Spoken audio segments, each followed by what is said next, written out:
Good morning and welcome to Rising. We've got another great show for you today. Trump is making some picks for his team, for his administration. We're going to talk about that a little bit later. We have an appearance by Li Fong, one of our favorite guests, to discuss something he wrote. And I will be interviewing the chair of the Libertarian Party, Angela McArdle, about her strategy for influencing Donald Trump a little bit later. Hello, Namiki. Nice to see you. Robby, I know you have a lot on your mind, and this is a full show, yes. But I hear you have some thoughts. So what's on your radar? All right, let's get to it. As we analyze what went so right for the Trump campaign and what went horribly, horribly wrong for the Kamala campaign, I'd like to take a look at the two candidates' media strategies. Trump's embrace of podcasts and alternative media made him more popular than ever before and allowed him to reintroduce himself to young people, particularly young men, and make gains with working Americans, with Latino voters, and so on. Meanwhile, Kamala Harris spent $20 million on star-studded events, concerts, and celebrity endorsements and meet and greets. Katy Perry, Lady Gaga, Bon Jovi, even Oprah, whose production company reportedly received $1 million to collaborate with Kamala. Now, Oprah, it should be noted, denied she herself was paid anything. Still, the strategy is self-apparent. Kamala Harris thought celebrity endorsements from liberal Hollywood would help sell her to the American people. How did that work out? Now, there was one potential celebrity endorsement, not from a mainstream celebrity, but a celebrity all the same, that I think would have made a difference had she earned it. That celebrity is the popular podcast giant Joe Rogan, who interviewed Trump in the closing days of the campaign and endorsed the former president on the eve of the election. But Kamala Harris had an opportunity to court Rogan and, more importantly, Rogan's millions of watchers, listeners, and subscribers. And Rogan was happy to have a conversation with Kamala Harris. But according to Rogan, who just revealed new details about his overtures to the Kamala campaign, Harris's handlers were nervous about doing the interview after he told them it would be unedited. Take a listen. Look, this is one of the reasons why I wanted to talk to Kamala Harris. I'm like, I bet there's a person in there. I bet I can get to that person. Yeah. I wanted to find that person. I don't want to hear all the speeches. I don't want to hear, I was raised middle class. I don't want to hear any of that. She's a roller skater. You know that? No, I would love to find that out. Yeah. I would love to talk to her about all kinds of I literally said, like, because there was a few restrictions of things they didn't want to talk about. But I said, I don't give a I go get her in here. Like, whatever you want to talk about. And they want to know if I edit. I'm like, there's not going to be any editing. There's no editing. Yeah. We're not going to edit. But yeah, that's the same thing they asked us. Is there an edit, you know? I just wanted to talk. I feel like you give someone a couple of hours and you start talking about anything, I'm going to see the pattern of the way you think.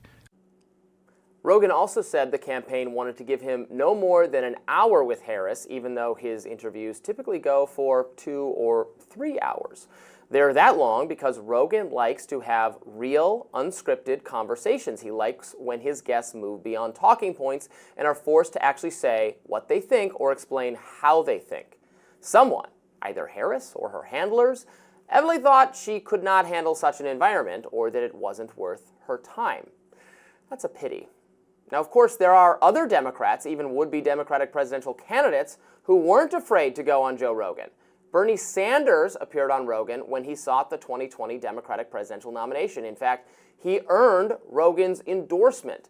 Remarkably, mainstream liberal pundits actually used this fact against Bernie, as if it was some mark of shame rather than a major accomplishment in terms of reaching prospective voters. Now, Bernie Sanders was asked about this in a recent CNN appearance and rightly chided fellow Democrats for being afraid of Rogan. Let's watch. Joe Rogan, very popular podcaster, he endorsed Donald Trump in the final days of the election. 4 years ago, you went on his podcast. You got a lot of blowback for doing that and for touting that he endorsed you. So is this the kind of example of Democrats perhaps shunning or vilifying people who don't totally agree with them? Yeah, I think that's fair enough. Look, you can have an argument with Rogan, agree with him, disagree with him, but what's the problem going on in those shows? It's hard for me to understand that.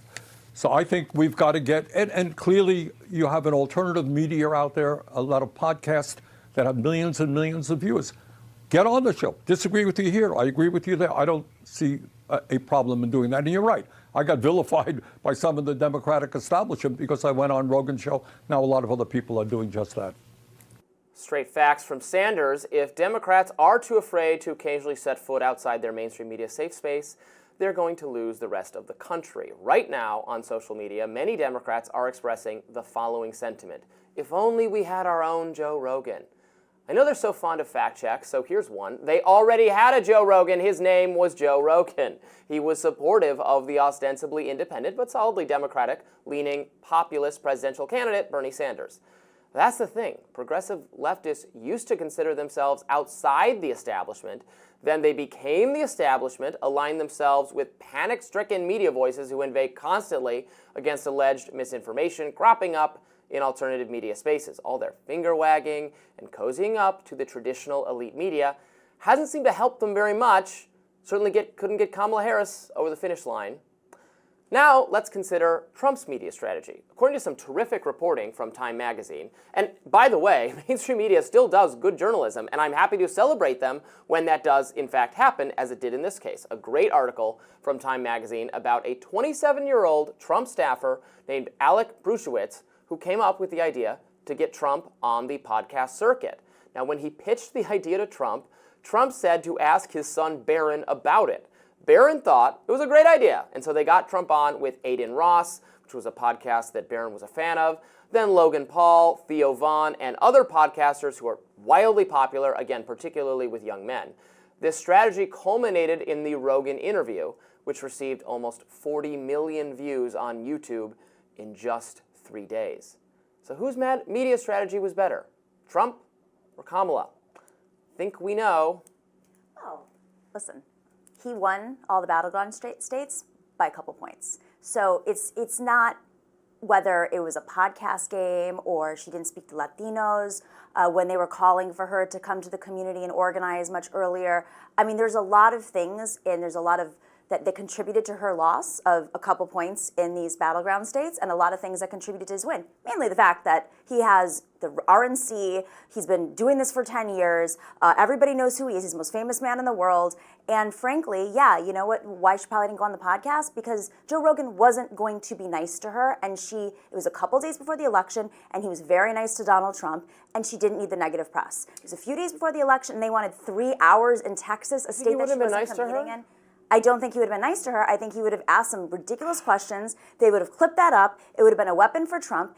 And you know, and I want to get down to the business here about Joe Rogan supporting Bernie Sanders, who I was on his campaign, right? Joe Rogan wanted Bernie Sanders' audience, and he got a good chunk of it. And Joe Rogan is no leftist, was no leftist at the time, and frankly used him. And to endorse in a primary is very different than endorsing in a general election. You know, endorsing Bernie Sanders was essentially a weapon against the establishment Democrats. And I think he utilized that because he knew his audience, and he wanted to build that audience even larger. He wanted to bring over more progressive men that also could, you know, overlap with him on other issues, maybe even cultural issues. And I think that's how it's played out. And since then, he's gotten ever more conservative. He's supporting Donald Trump. Donald Trump and Bernie Sanders have like nothing in common, pretty much. Well, there are certainly a lot of voters in America who feel differently. There are voters who supported Bernie and then went to Trump. There aren't a lot of them, but very few. It did and happen. There's been I think there were voters who, if they were ranking their candidates, it was Bernie, Trump, Hillary, going back to 2016. Right. There were working class people who thought that both Bernie and Trump, Bernie more so, but Trump more so than Hillary, were talking to working class issues. Hillary didn't run a very effective campaign to channel disaffected labor-type voters in Michigan, Pennsylvania, et cetera. I would disagree. I mean, you're right that Joe Rogan has certainly become more conservative over time. COVID is a big thing that happened that turned a lot of, I would say, anti-established people on the left more friendly to conservatives, or conservatives who were equally skeptical as they were of some of the public health measures that were implemented. I don't agree that he would have been mean. I've never seen an interview with him. Maybe it's possible. I don't catch every second of Rogan. There's like 3 hours of it every day. I don't think I've ever seen him be mean to a guest, even when he disagrees. I remember he had Bari Weiss on, and he does disagree with her on a lot of foreign policy and a lot of Israel policy.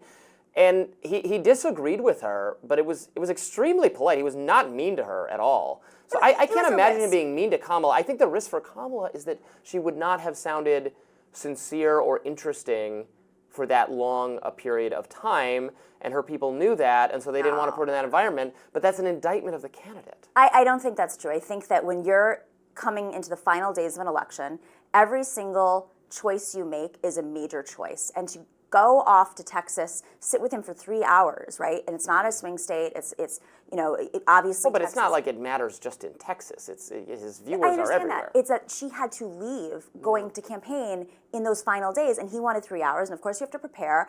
And it wasn't something that was a priority. And frankly, I don't think she would have won over Joe Rogan's audience. Like, let's be real. I think if anything, it would have amped them up even more and gotten them more excited to vote against her. The other thing about this is we talk about podcasts, but it's really YouTube podcasts, because YouTube podcasts and political podcasts in particular, political shows, are overwhelmingly male audience. The stats are out. I know from having Our hosted- audience is overwhelmingly. Yeah, it can be like 90% male. And then when you go to places like TikTok and you go to places, like traditional podcasts, audio podcasts, it's overwhelmingly female. So she really leaned into those spaces.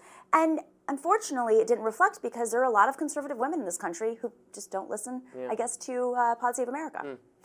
Well, let us know what you think about this. We've got a lot more to get into on Rising today, including interviews with Lee Fong and Angela McArdle, and lots of topics to discuss. Stay with us.